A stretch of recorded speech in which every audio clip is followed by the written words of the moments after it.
எனக்கும் சொல்லிக் கொள்ளையில உங்களுக்கும் சொல்லிக் கொள்ளையில.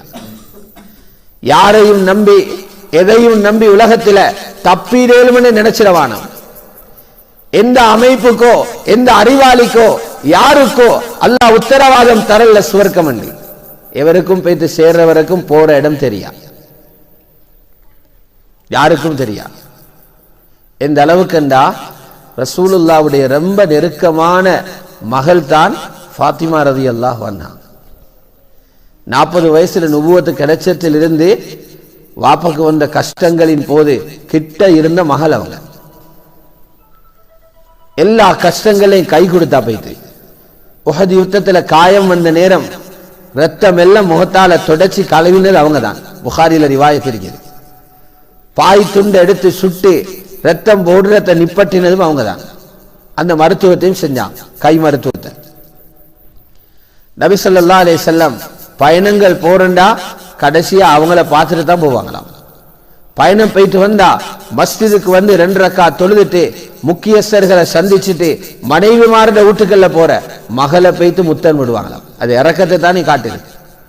சொன்னாங்க, இன்னமா ஃபாத்திமத்து பல்அத்தும் மின்னி, ஃபாத்திமா என்பது என் உடம்போட ஒரு சத துண்டு என்றாங்க. என் உடம்பு தான் ஆகும். யுரிபுனி மா ராபஹா வயுதீனி மா ஆதாஹா, அவக்கு வருகிற கலக்கங்கள் எல்லாம் எனக்கு வார கலக்கம் மாறி அவக்கு கொடுக்கிற நோவின எனக்கு தார நோவினைய போலன்னு சொன்னாங்க ஸல்லல்லாஹு. அப்ப சொல்லிருச்சு, மஹ்ஷர் மைதானத்துல நபிமார்கள் எல்லாம் கைவிரிக்கிற நேரத்துல நப்சி நப்சி என்ற எல்லா நபியும் கைவிட்டுடுவாங்க. புகாரி முஸ்லிம்ல ஷஃபாத்தோட பாடத்துல நிறைய ஹதீஸ்கள் வருகிறது. ரசூலுல்லாஹ் தான் முன்னுக்கு இறங்குவாங்க. அனலஹா, அதுக்குள்ளவன் நான் தான். முழு மனித சமூகத்துக்கே பேசுற நான் மகள் உங்களை களத்திலேயாவது வச்சுக்கொண்டு பேய்த்திடுறேன், நீ எப்படியாவது வாலண்டிலையா சொல்லிக்கணும். புகாரி ஷரீஃப்ல இருக்குது, வஅன்சிர் அஷீரத்தக்கல் அக்ரபீன் என்ற ஆயத் இறங்கின நேரம் மகளை கூப்பிட்டு சொல்றாங்க, எங்கள் எல்லாருக்கும் பாடம். எங்கட மகளோட மனைவியோட நாங்க எப்படி நடக்கணும்னு படிச்சு தந்தாங்க. மகளை கூப்பிட்டு சொன்னாங்க, யா ஃபாத்திமா அன்கிதி நஃப்ஸகி மினன் நார், ஃபாத்திமா நரகத்திலிருந்து உங்களை பாதுகாத்துக்கோங்க.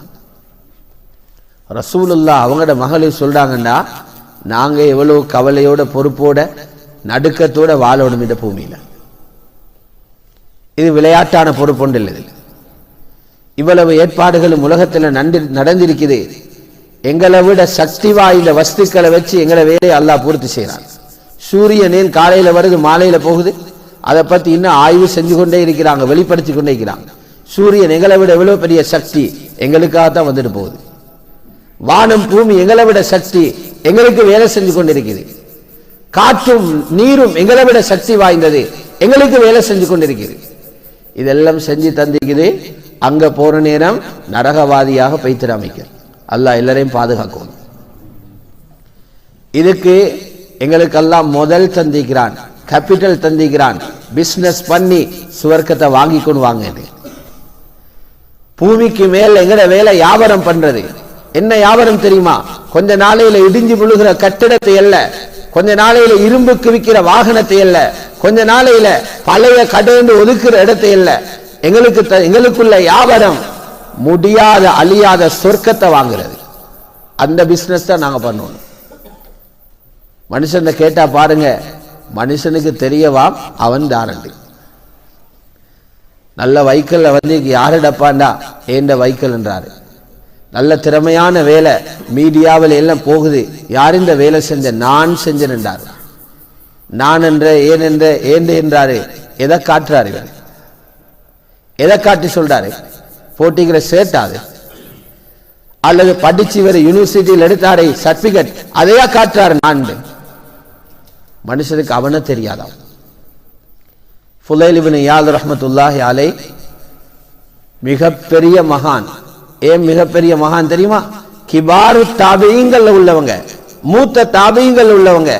கிபாரு தாபி என்ற யாரு? அவங்க குத்துபா கேட்ட எங்கட காலத்திலே இல்ல, சஹாபாக்கள்ல குத்துபாவை கேட்டு சமைஞ்சவங்க. அவங்களோட உஸ்தாதுமார்கள் சஹாபாக்கள். அவங்க நட உடைய பார்த்து பழகின சஹாபாக்களை, முழிச்சது சஹாபாக்கள முகத்தில, தூங்கினது சஹாபாக்களை பார்த்துட்டு. ஹாஃபில் ஜமாலுத்தீன் அல் விஸ்ஸி ரஹ்மத்துல்லாஹி அலைஹி பெரிய வரலாற்று ஆசிரியர் தஹ்தீபுல் கமால்ல எழுதுறாங்க, ஒரு நாள் ஹஜரத் ஆயிஷா ரலியல்லாஹு அன்ஹா வீட்டுக்குள்ள இருந்து, மஸ்ஜிது நபவியோட பக்கத்தில் இருக்குது வீடு, அந்த வீட்டுக்குள்ள இருந்து ஹசனுல் பஸரியோட பயான கேட்டுக்கொண்டிருந்தாங்க. கேட்டாங்க, கலாமுமன் இலாஹுனா இஸ்தமானா, இதுவரைக்கும் யாரோட பயான கேட்டுக்கொண்டிருந்தோம்? சொன்னாங்க, கலாமு ஹசன், ஹசனுல் பஸரியோட பயான கேட்டீங்க. சொன்னாங்க ஆயிஷா ரலியல்லாஹு அன்ஹா, அவருடைய பேச்சிலிருந்து எப்படியான தத்துவங்கள் விளங்கி சென்றா நபிமாரோட பயான போல இருந்துச்சு. இவ்வளவு பெரிய ஒரு ஆள் தான் அவர்.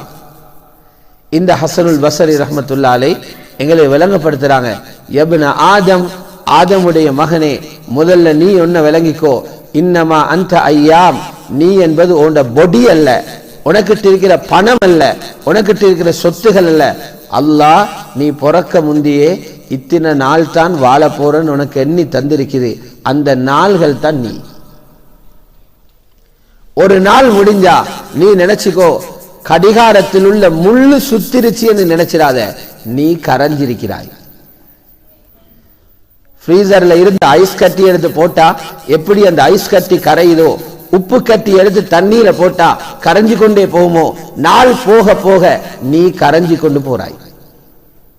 இதான் ஹாலாத். எவ்வளவு நாள் ஆட போறோம்? நான் நினைக்க மாட்டேன் இவ்விடத்துல 100 வயசு உள்ளவங்க யார் சரி இருப்பாங்க. 100 வருஷம் உள்ளவரு துனியால 1 லட்சம் நாளாவது நிக்கலுமா, 1 லட்சம் நைட் படுக்கலுமா, 1 லட்சம் பால் சாப்பாடு தின்னல் மகேலா. 100 வருஷம் இருந்தாலும் 36,500 ராவத்தான் பூமி இருக்கீங்க. 100 வருஷம் இருந்தா. இப்ப நிறைய பேர் 50-60 விக்கெட் எல்லாம் போகுது. இப்ப துனியாலிருந்து பேத்துக்கு நிக்கிறாங்க. இப்ப பாருங்க எவ்வளவு காலம் இங்கட முடிஞ்சது. உப்பு கட்டியில பாதிக்கு மேல கரைஞ்சி முடிஞ்சு, சில பேர சின்னொரு துண்டு இருக்குது, அது முடிஞ்சதோட மலக்குள் மௌத் முன்னுக்கு வந்து நிற்பாரு. ஒரு காரணமும் அவர்கிட்ட எடுபடாது, சுத்தி கொண்டு போத்தான். இதுதான் நாங்க, இந்த நாட்கள் தான் நாங்க, இதுதான் எங்களுக்குள்ள முதல். இதை வச்சுதான் நரகத்திலிருந்து எங்களை பாதுகாத்துக் கொள்ளணும், ஆகிரத்துக்கு தயாராகும். நல்லா பாவீங்க. இமாம் ஷாஃபி ரஹ்மத்துல்லாஹி அலைஹி ரொம்ப அழகான அறிவுரை என்று சொல்றாங்க. இமாம் ஷாஃபி சொல்றாங்க, மனிதன் ஒரு வீட்டுக்குள்ள குடி போடுற நேரம் சும்மா பெய்து பூதுறான் இல்லை, அவன் பெய்து என்ன செய்யறான்? தளபாடங்களை தயாரிக்கிறான், புதிய ஊடம் எடுத்திருக்கிறான், கட்டில் தேவை அவருக்கு, கதிர தேவை, அல்மாரி தேவை, பாத்ரூமுக்கு எவ்வளவு சாமான்கள் தேவை, எல்லாம் வாங்கி போட்டு தான் வாழ்றாரு. வாழ போற 10-15 வருஷம், ஆனா இவ்வளவு சாமான் தேவதுக்குள்ள இருக்கிறதுக்கு. இமாம் ஷாஃபி கேட்கிறாங்க, கபருக்குள்ள 100கணக்கான 1000கணக்கான வருஷங்கள் 6 முலம் அந்த கபருக்குள்ள இருக்க போறியே, கபருக்குள்ள அந்த தளபாடங்களை தயார் செஞ்சிட்டீங்களான்னு கேட்கிறாங்க. கட்டில் இல்லாம, ஏசி இல்லாம, ஃபேன் இல்லாம அந்த கபருக்குள் இருக்க போறீங்க, அங்கேயும் தளபாடம் தேவை, அந்த தளபாடத்தை தயார் செஞ்சிட்டீங்களா? பார்த்தா பதில் சொல்றதுக்கு ஒண்ணுமே இல்லை. இன்றைக்கு இந்த நேரம் மண்டையை போட்டா தூங்கினா நாளைக்கு இந்த நேரம் அந்த வீடுதான். துனியால வீட்டிலிருந்து பாஸ் ஆகணும், சொர்க்கத்தை போறது பிறகு அடுத்த வீடு கபரு தான். துனியாட வீட்டை முடிச்சா அடுத்த வீடு கபரு. மண்ணுக்குள்ள புழுவோட மண்ணோடு தான் இருக்கணும். பயம்னு சொல்லி தப்பவும் மேலா, சல்லிய காட்டி படிப்பை காட்டியும் மேலா, பெய்து தான் ஆகணும். அதனால இமாம் ஷாஃபி ரஹ்மத்துல்லாஹி அலைஹி ஹதீஸை எவ்வளவு தூரம் ஆய்வு செஞ்சிருக்கிறாங்கன்னு பாருங்க. ரொம்ப சிம்பிளா சொல்லி தராங்க. சொல்றாங்க, 4 விஷயங்களை ரெடி பண்ணிக்கோங்க, கபரில் உங்களோட தலபாடம் அதுதான். முதல்ல தயார் பண்ணிக்கோங்க தொழுகைய, 2வது தயார் பண்ணிக்கோங்க குர்ஆனோடு உள்ள இணைப்ப, திலாவத்துல் குர்ஆன, 3வது தயார் பண்ணிக்கோங்க நோம்ப, 4வது தயார் பண்ணிக்கோங்க சதகாவ. மையத்தை உள்ளு கொண்டு வந்து வச்ச உடனே ஹதீஸ்ல இருக்குது, 4 புறத்திலையும் தலமாட்டில தொழுகை நிற்கும், கால் மாட்டில நோன்பு நிற்கும், வலது பக்கத்துக்கு குர்ஆன் நிற்கும், இடது பக்கத்துக்கு சதகா நிற்கும். அதாபு வரவிடாம உங்களை பாதுகாக்கிற தலபாடம் அது.